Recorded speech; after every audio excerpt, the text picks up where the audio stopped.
Good evening. My camera's wobbling. I'm Tommy from Golem Painting Studio. I'm sat here. I'm playing with me knights. Let me just tilt the camera a little bit. There you go. So I'm just doing these guys, doing some snazzy bases. Kind of like a wagon wheel at the moment. Just for me Tyrannus army. So I'm sat here, I'm doing this, and I just think, well, you know what, it's getting on a good few months now after Salute last year, and I haven't actually given anybody any of my thoughts. So I decided that not only would I give you my thoughts, I'd also tell you that what, as a judge, the type of things I look for. And the reason I want to do that is because I've been asked to judge a few competitions recently, and I've really enjoyed them both. But what I realise is no one actually knows necessarily what any judge is looking for. So I'm going to tell you in this video.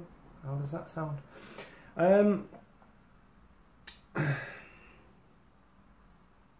So Salute last year was great. It's as simple as that. It was great.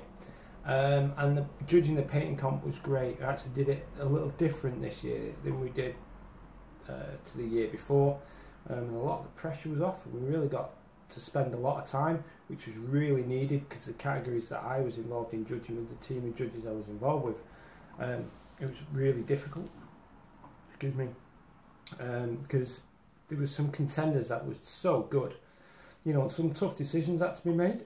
Excuse me, I've got burps. Now, in the categories that I judged, maybe there were some controversial decisions that were made, but what you've got to remember is these decisions are made as a team, they're not made as individuals. This is something I learned in the year before. You know, you've got to have a little bit of humility when it comes to these things, because everyone's opinion counts, right? Painting competitions aren't for painters. Painting competitions are for everyone, for every hobbyist. So every hobbyist opinion counts. So on that board of judges, you know, there's painters, there's non-painters, there's historical folk, there's fantasy and sci-fi folk. You know, there's every hobbyist is catered for on that judge. So, you know, you have to cater for everyone's tastes, which to a degree is like the toss of a dice. You don't know. But I'm going to throw you a little bone here and tell you what I look for personally, you know, as a judge, whether it be like the one for Beasts of War, for the Celestial Natures. That was heavy going, that personally for me. And yeah, the Salute one as well. So things I look for as a judge, you could break down into three categories. Right, you've got like the technical aspects of painting. You know, is your paint nice and neat, nice and smooth? Is everything painted?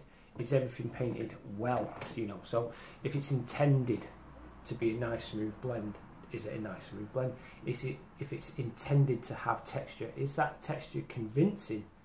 And does it convey the texture you're trying to get across? For example, is it fabric? Is it leather? Is it brand new? Is it worn? You know, so you've got to think about those things. And bear this in mind, just because you think you've done it, doesn't mean you have convinced a judge to think you've done it.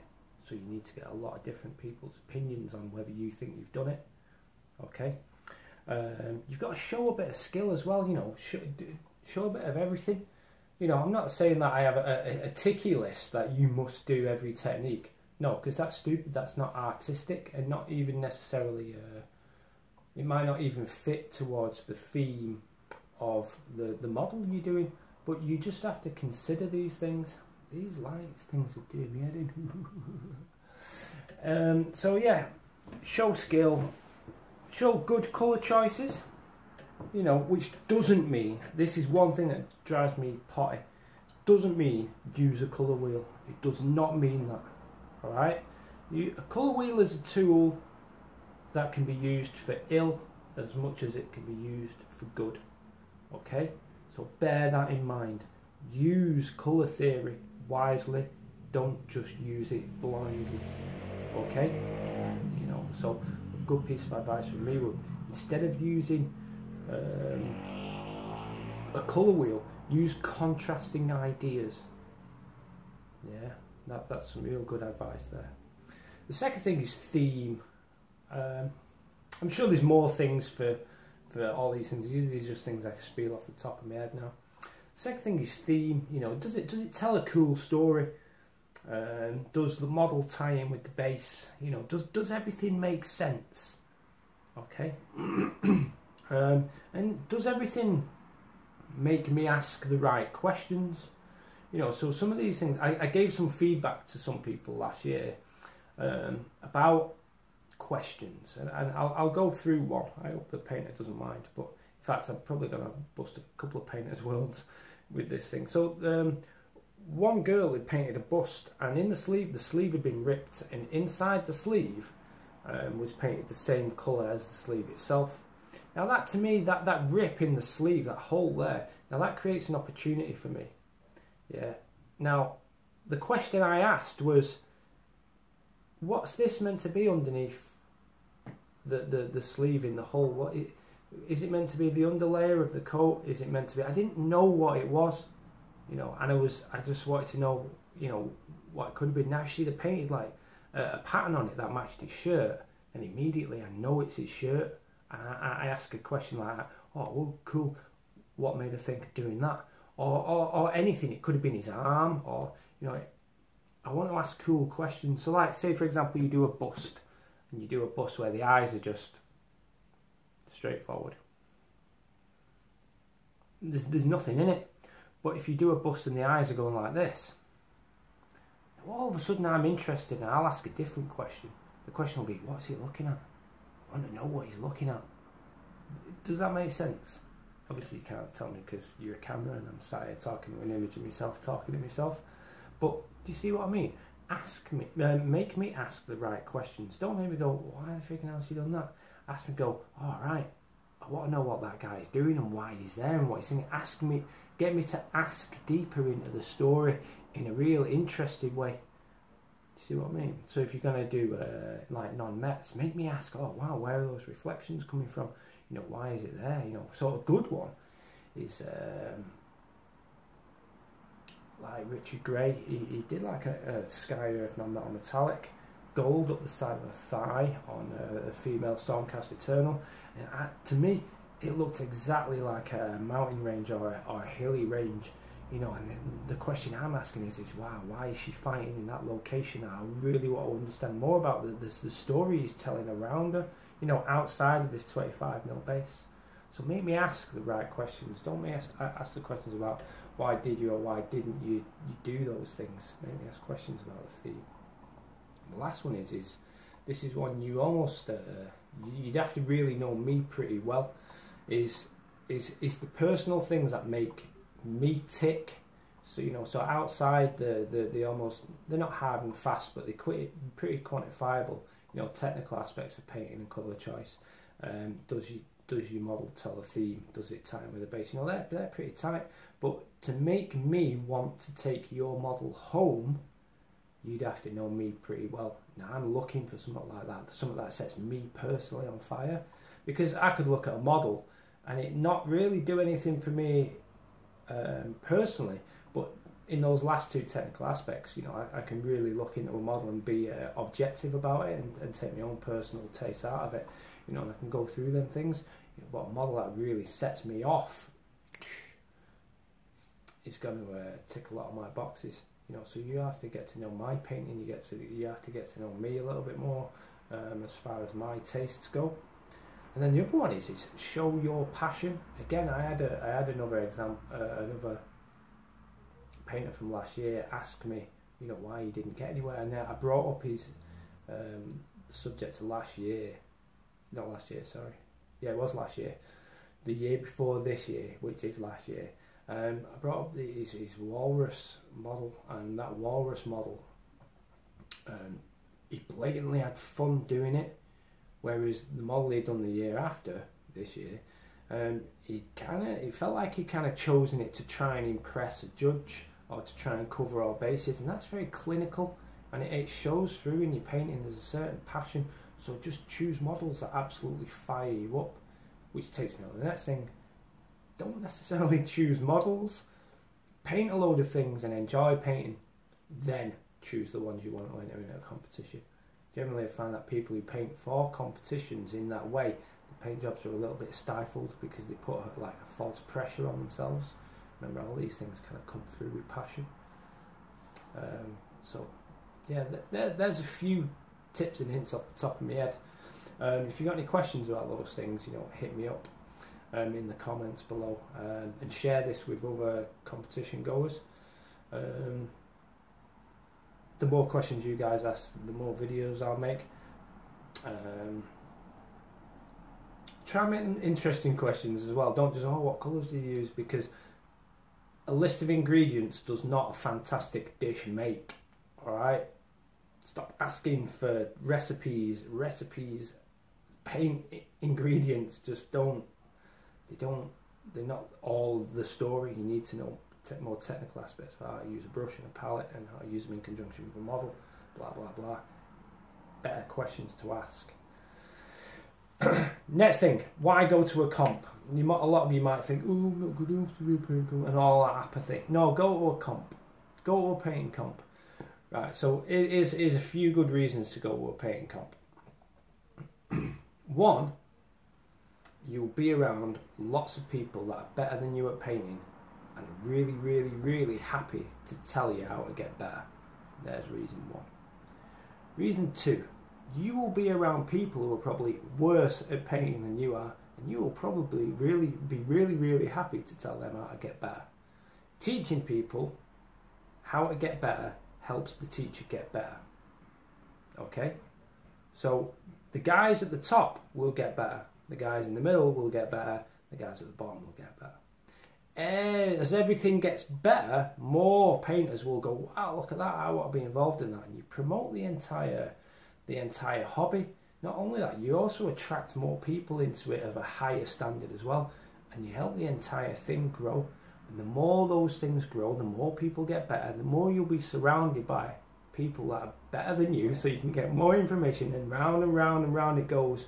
So attend comps. It's almost like a responsibility if you love painting, you love the hobby.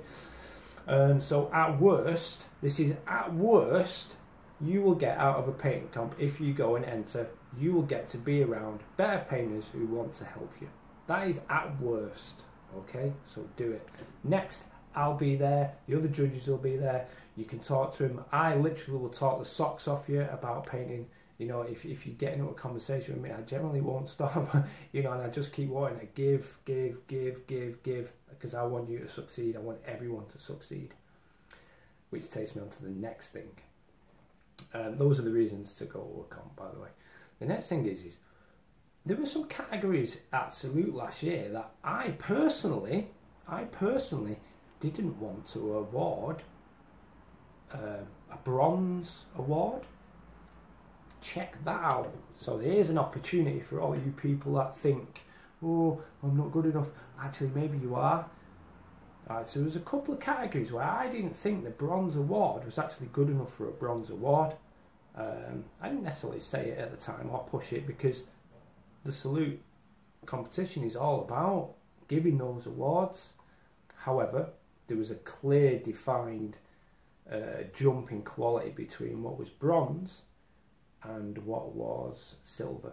Now, well done to those who won bronze, because if you hadn't have entered, you wouldn't have got it, and probably something even worse would have got it. Not that I'm saying you were bad, because everything was good, everything was great. However, there's room for improvement. So if you were part of the categories I'm going to mention and you won those bronzes, here's a top opportunity for you to get better. Absolutely.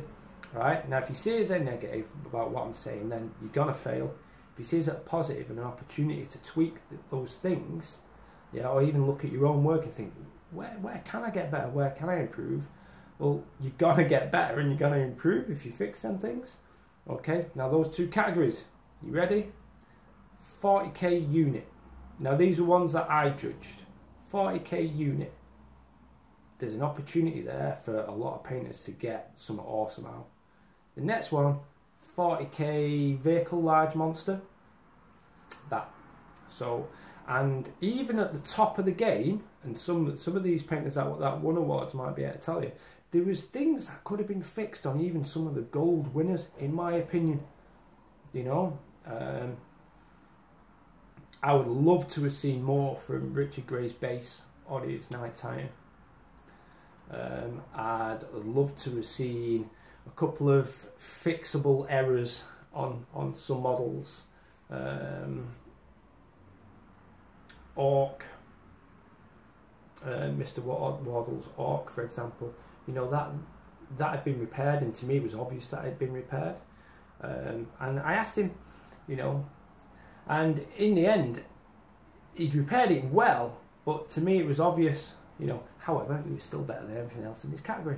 So there's opportunities for everyone to improve, and if what you want to do is just win a trophy and get away with it, then maybe this video isn't for you.